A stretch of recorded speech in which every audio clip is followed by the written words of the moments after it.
Good morning, जय हिंद। मैं Vipin sir और जीविका केमिस्ट्री क्लासेस में आपका एक बार फिर से स्वागत है। हेलो फ्रेंड्स, मैंने आपको chemistry important question and answer में मैंने आपको सेट 16 पढ़ाया था और आज आपका नंबर है सेट 17 पढ़ना। ठीक है ना? कौन सा सेट पढ़ना है आपको? सेट 17 पढ़ना है। और सेट 16 जो कि आपके लिए जो क्वेश्चन आंसर बताए जा रहे हैं किसके लिए इंपॉर्टेंट होंगे? TGT, PGT, SSC, NEET, railway, paramedical, ETC all competition के लिए होंगे। ऑल कंपटीशन, कोई भी कंपटीशन जिसमें जनरल साइंस आती है वहां के लिए आपके लिए सारे क्वेश्चन बहुत ही महत्वपूर्ण। तो जानकारी के लिए आपसे निवेदन है कि वीडियो के अंत तक आप जरूर बने रहें और वीडियो पसंद आए तो लाइक करें, शेयर करें और चैनल में सब्सक्राइब है, चैनल में नए हैं तो चैनल को सब्सक्राइब करें तथा बेल आइकन को प्रेस करना ना भूलें किसी भी हालत में, ताकि आपके पास सारे वीडियोस के नोटिफिकेशन आप सबसे पहले पास हो। Okay, thank you. और आइए शुरू करते हैं सेट 17। लेकिन 17 से पहले मैं आपको सेट 16 में जो मैंने आपको प्रैक्टिस सेट दिया था उससे सॉल्व करा देता हूं कि सेट 16 का प्रैक्टिस सेट क्या है। ठीक है ना? तो आइए देखते हैं। सेट 16 में मैंने आपको पहला क्वेश्चन दिया था कि पॉलीथीन का बनना कैसी प्रक्रिया है ना? तो पहले क्वेश्चन का ऑप्शन ए सही है, बहुलीकरण। यानी पॉलीथीन का जो निर्माण होता है वो एथिलीन के बहुलकीकरण द्वारा होता है। ठीक है ना? बहुलीकरण कराने से होता है। तो पॉलीथीन का बनने की जो प्रक्रिया है वो बहुलीकरण कहलाएगी। क्वेश्चन नंबर 2, एल्केन श्रेणी का प्रथम सदस्य है। एल्केन श्रेणी का प्रथम सदस्य मेथेन होता है। ठीक है ना? इससे पहले कोई नहीं होता है, कार्बन एक होता है तो CH4। क्वेश्चन नंबर 3 है, जैव शक्ति सिद्धांत का खंडन किया। जैव शक्ति सिद्धांत का निर्माण किसने किया था? वो मैं आपको बता दूं, बर्जीलियस ने किया था। और इसका खंडन किसने किया है? ऑप्शन आपका सी सही है, मिस्टर होलर। मिस्टर होलर ने जैव शक्ति सिद्धांत का खंडन किया है। क्वेश्चन नंबर 4 है, कपूर का वाष्पित होना कहलाता है। कपूर वाष्पित होता है तो क्या कहलाता है? इसको कहते हैं ऊर्ध्वपातन। ऊर्ध्वपातन किसे कहते हैं? पहले भी बता चुके, फिर बता रहे हैं कि ऊर्ध्वपातन का मतलब ये होता है कि किसी ठोस पदार्थ को गर्म करने पर वह द्रव अवस्था में ना पिघलकर सीधे वाष्प अवस्था में परिवर्तित हो जाए, उसे ऊर्ध्वपातन कहते हैं। क्वेश्चन नंबर 5 है, सिरके का बनना कौन सी क्रिया है? सिरके का बनना कौन सी क्रिया है? तो इसका ऑप्शन आपका बी सही है, किण्वन। सिरका किण्वन प्रक्रिया द्वारा बनता है। क्वेश्चन नंबर 6, मिट्टी के तेल का संगठन होता है।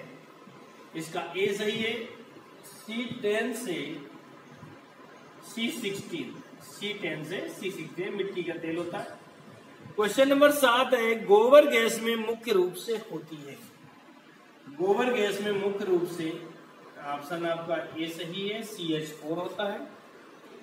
क्वेश्चन नंबर 8 है, सर्वाधिक मात्रा में पाया जाने वाला यौगिक है। यानी यहां पर ग्लूकोज दिया गया है, स्टार्च दिया गया है, सेलुलोज दिया गया है और काइटिन दिया गया है। सारे नेचुरल तत्व दिए गए हैं ना, सारे नेचुरल यौगिक दिए गए हैं। तो इनमें से कह रहा है कि सर्वाधिक नेचुरल या प्रकृति में पाया जाने वाला कौन सा तत्व है? तो 8वें क्वेश्चन का आपका सी वाला ऑप्शन सही है, सेलुलोज।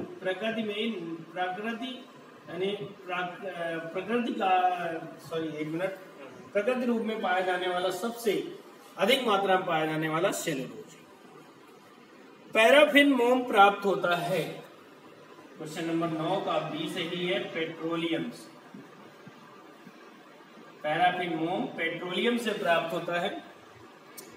क्वेश्चन नंबर 10 है, प्रथम विश्व युद्ध में प्रयुक्त विषैली गैस है। प्रथम विश्व युद्ध में कौन सी विषैली गैस का प्रयोग किया गया था? तो 10वें का डी सही है, मस्टर्ड गैस का प्रयोग किया। ये रहेगा आपके सेट 16 का सॉल्यूशन, ठीक है ना। सेट 16 का सॉल्यूशन हो गया।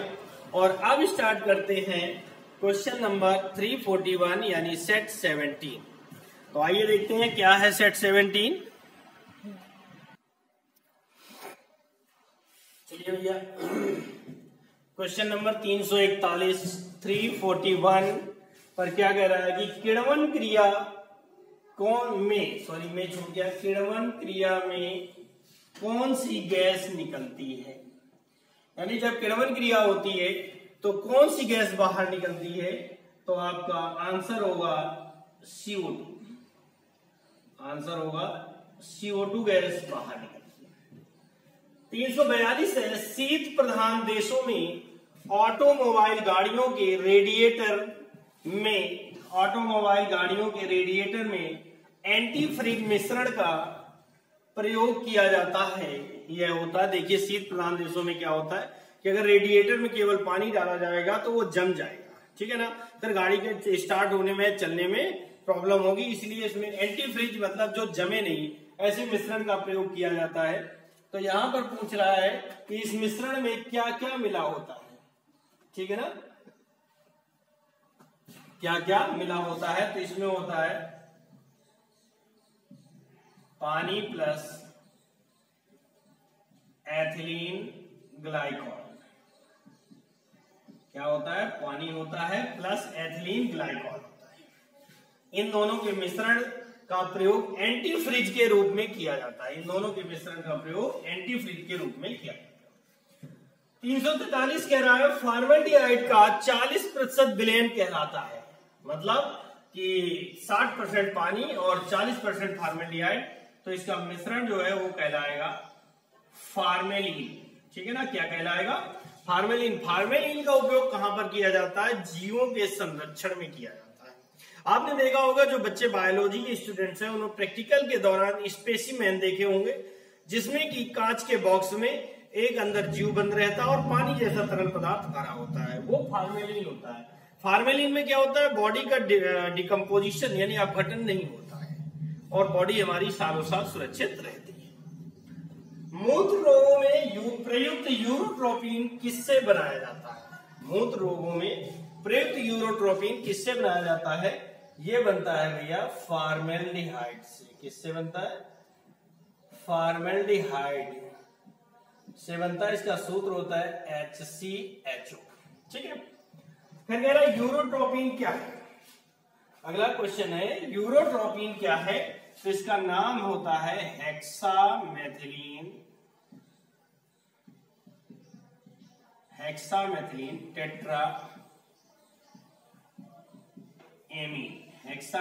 टेट्राएमीन। सूत्र होता है CH2 का होल 6N4। ये होता है हेक्सामेथिलीन टेट्राएमीन, ठीक है। बनाया कैसे जाता है ये देख लीजिए, मैं आपको बता देता हूं। 6HCHO प्लस 4NH3 यानी फॉर्मेल्डिहाइड और अमोनिया की क्रिया करा दें, फॉर्मेल्डिहाइड और अमोनिया की क्रिया कराते हैं तो ये बनेगा CH2 का होल 6N4, ठीक है, प्लस 6H2। ये होता है हेक्सामेथिलीन टेट्राएमीन अथवा दूसरा नाम है इसका यूरोट्रोपिन। क्या नाम है, यूरोट्रोपिन। आया समझ में, ये इस तरह से बनाया जाता है यूरोट्रोपिन। आगे क्वेश्चन आपको कह रहा है एंडोल संघनन किसके बीच नहीं होता है। एंडोल संघनन किसके बीच नहीं होता है, तो एक एल्डिहाइड यानी एक एल्डिहाइड समूह और एक एस्टर समूह, इन दोनों के बीच अगर क्रिया कराए तो एल्डोल संघनन नहीं होता। बाकी एसीटोन से हो जाएगा, ठीक है ना, ओइक अम्लों से हो जाएगा, लेकिन इन दोनों के मिश्रण से एल्डोल संघनन नहीं। काष्ठ से प्राप्त पायरोलिग्नियस अम्ल में होता है। क्या होता है, काष्ठ से अगर हम प्राप्त करते हैं तो पायरोलिग्नियस अम्ल, ये मेथेनॉल बनाने की प्रयोगशाला, मेथेनॉल बनाने की विधि है जो कि लकड़ी के भंजक आसन से प्राप्त होता है। क्लास 12 में 10% एसिटिक अम्ल होता है। क्या होता है इसमें, 10% एस्टिक अम्ल होता है। 348 है, बायोडीजल उत्पादन में प्रयुक्त प्रक्रिया है। यानी बायोडीजल का जब हम उत्पादन करते हैं तो उस प्रक्रिया को क्या कहते हैं? Trans esterification. ट्रांस एस्टरीफिकेशन कहते हैं। जब चींटियां काटती हैं तो वह अंतःक्षेपित करती हैं। यानी जब चींटी काटती है तो हमें खुजली होती है, थोड़ी सी जलन महसूस होती है। उस समय चींटी जो है हमारे शरीर में एक अम्ल छोड़ती है। उस अम्ल का नाम यहां पर पूछ रहा है, ठीक है ना? तो कौन सा अम्ल है? उसका नाम है फार्मिक अम्ल। क्या नाम है? फार्मिक अम्ल। अगला क्वेश्चन है, मधुमक्खी के दंसन के दौरान, यानी जब मधुमक्खी काटती है, दंसन करती है, डसती है, मधुमक्खी के दंसन के दौरान एक अम्ल छोड़ती है जिसके कारण जलन व दर्द होता है। ये तो आपने देखा ही होगा कि मधुमक्खी से जलन और दर्द होता है ना, काटने से। और अगर प्रैक्टिकल, वैसे साइंस साइड के स्टूडेंट हो प्रैक्टिकल करना चाहिए, है ना। और अगर आपको ना मालूम हो तो जहां पर मधुमक्खी का छत्ता लगाओ, एक ढिल्ला मार के देखना, आपको वो बता देंगे कि कौन सा अम्ल हम छोड़ते हैं और कितना काटते हैं, ठीक है। और जानते हैं तो प्लीज डोंट ट्राई, ओके। तो कह रहा है कि जब मधुमक्खी काटती है तो उस समय एक अम्ल छोड़ती है। इस अम्ल का नाम हमसे पूछ रहा है, तो इसका नाम क्या है? मेथेनोइक अम्ल। मेथेनोइक अम्ल सूत्र होता है HCOOH।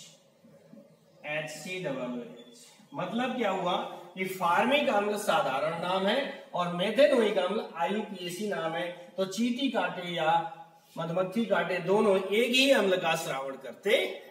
आई बात समझ में कि नहीं? दोनों एक ही अम्ल का श्रावण करते। तो ये क्वेश्चन आपके 10 क्वेश्चन हो गए, 350। और आगे चलते हैं आपके क्वेश्चन नंबर 351 पर। इनको नोट कर लें या स्क्रीनशॉट ले लें। चलिए स्टूडेंट देखते हैं क्वेश्चन नंबर 351। कौन सा अम्ल सिरके में होता है? सिरके में कौन सा अम्ल होता है? ये आप लोग जानते होंगे, कई बार इसका नाम प्रयोग किया जाता है और बहुत जाना माना नाम है। एसिटिक अम्ल का प्रयोग किया जाता है। सूत्र होता है CH3COOH, ठीक है ना। सीरा किसके लिए अति उत्तम कच्चा माल है? 352 देखें, सीरा किसके लिए अति उत्तम कच्चा माल है? तो सीरे से एस्टिक अम्ल का ही निर्माण किया जाता है।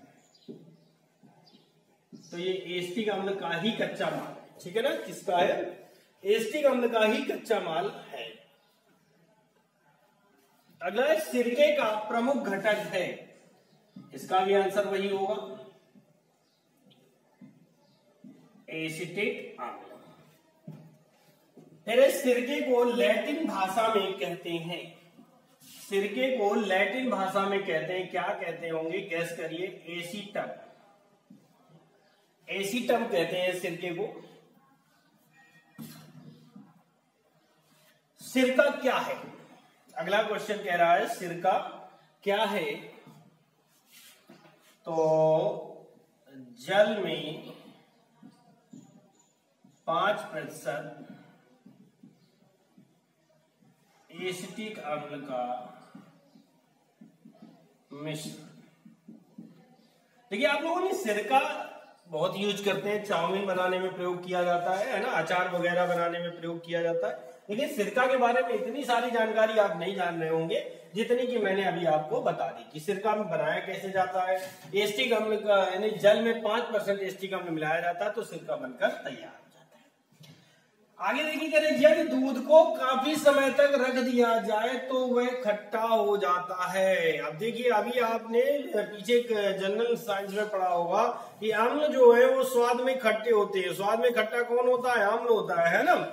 यहां पर वही बात कह रहा है कि यदि दूध को काफी समय तक रख दिया जाए तो वह खट्टा हो जाता है। जाहिर सी बात है कि इसमें कोई अम्ल बनता होगा, है ना।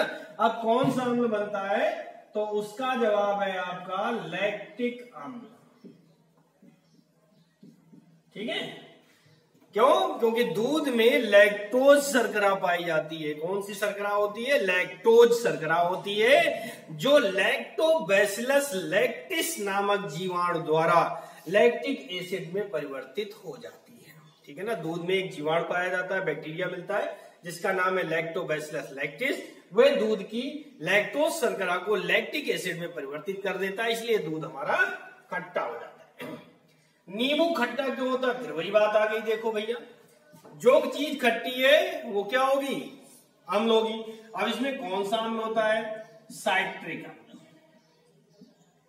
नींबू के खट्टा होने का कारण है साइट्रिक अम्ल। या एक क्वेश्चन बन सकता है, नींबू में कौन सा अम्ल पाया जाता है? तो आपका जवाब होगा साइट्रिक अम्ल।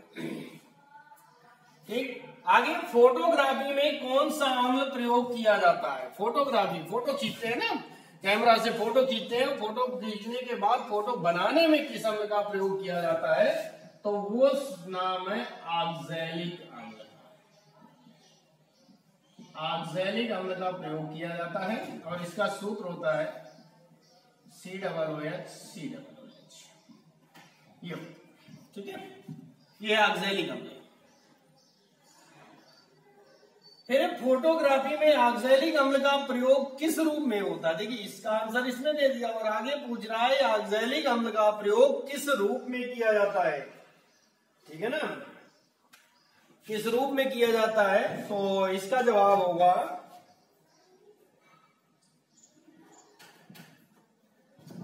कुछ आया, फेरस ऑक्सैलेट। फेरस ऑक्सैलेट के रूप में इसका प्रयोग किया जाता है।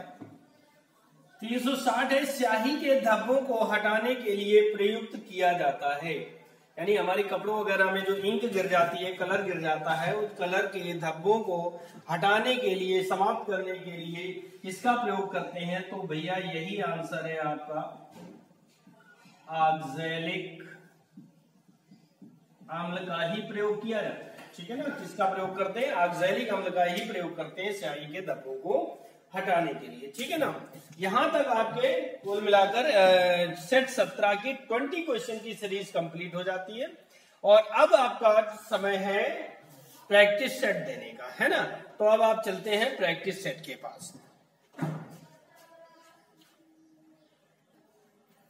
तो चलिए स्टूडेंट्स, ये आपके 10 क्वेश्चन रहे जो आपके प्रैक्टिस के लिए दिए गए प्रैक्टिस सेट के रूप में। जैसा कि लगातार पीछे से वीडियो से होता चला आ रहा है, उसी प्रकार 10 क्वेश्चन आपको दिए गए हैं।